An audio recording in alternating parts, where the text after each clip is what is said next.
Muchas gracias. Esto es de papel.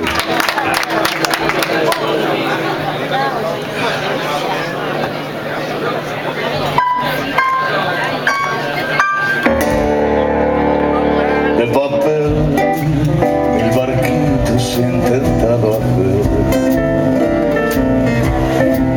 y no sé cuántas veces creo ver que aparece y no es.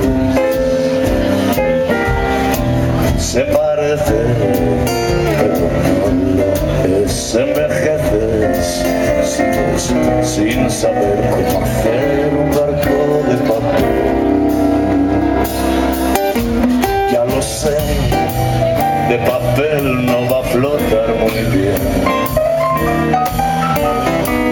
pero en mi me enternecen las estupideces sin creer.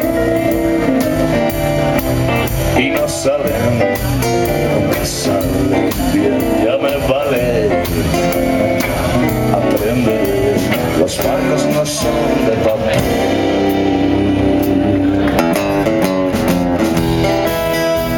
Vino blau blanquísimo,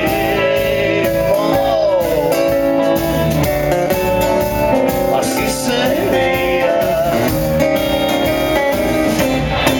pero arrugado, renegrido, aplastado, escojoneado. Capitanes, grumetes se meten, salen escopetados.